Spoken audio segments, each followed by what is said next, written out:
Life with Kimmi. Well, hey guys, welcome to my channel. I am Kimmi. I'm on a healthy weight loss journey. For those of you who do not know, I am doing Weight Watchers, and I've been enjoying myself. So whatever plan you are doing, you are more than welcome to join us here. We can share tips and tricks, okay?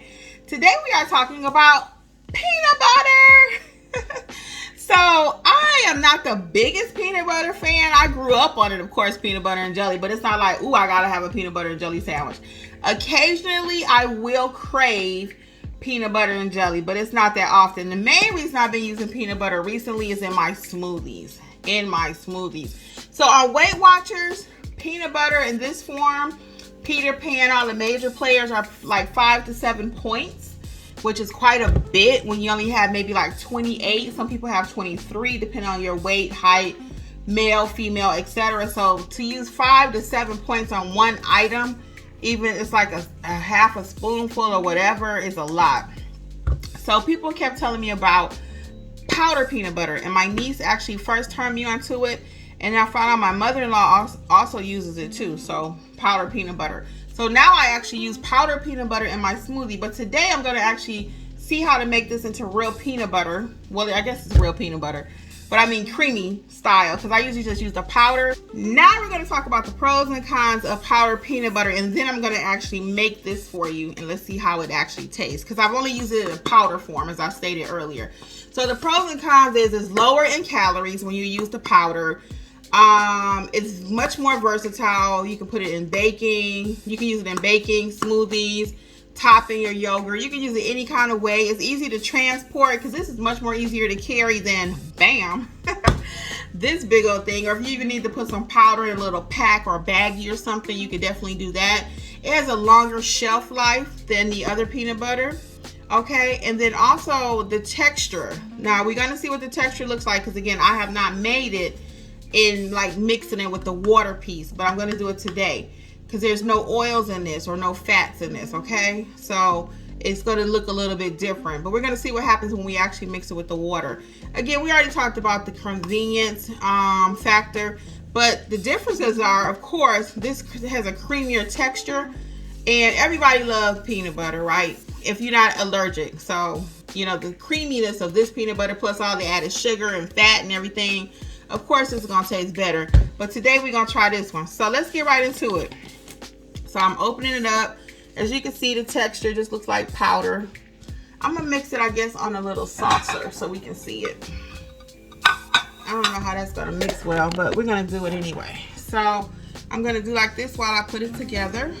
And I was reading the instructions, so it says to use 2 tablespoons of peanut butter with a 1.5 tablespoons of water, and then stir it. That's it.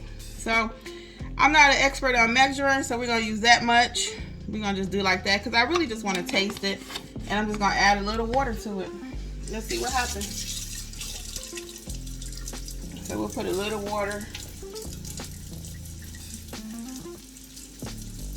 It's hard to get the water on the spoon, so we're gonna do that and just kind of mix it. I might need some more water. Hold on 1 second, y'all.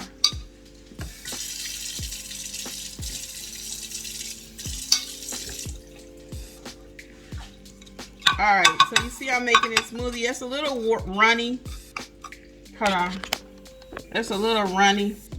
I know that doesn't look good, but it smells like peanut butter. How about this? We'll add a little more powder to it since I got too much water. How about that? This is how I actually bake too. So let's do that and let's see what happens. Okay. Oh, it's looking creamy though. Look. If you really took your time and made it, and keep stirring it, because I think the instructions did say to keep stirring it. So now let's just see, does it taste like peanut butter?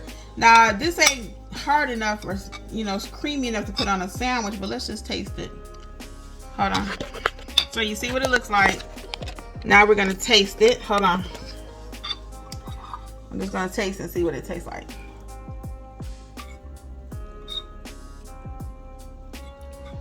Guys, that's good. It really is. It's peanut butter. It's peanut butter. That's crazy. And the crazy thing is I don't miss all the extra sugar. I don't. Now this is, again, like I said, I didn't make it exactly.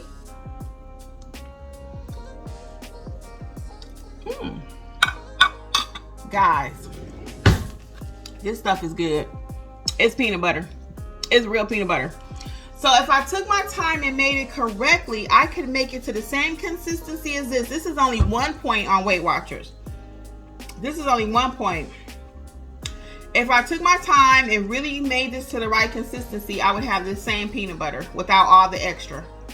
Without all the extra. So this is 200 calories for 2 tablespoons, and this is only 60. It tastes the same, I promise you. So my niece had told me she uses this peanut butter. I'm gonna give you a couple recipes.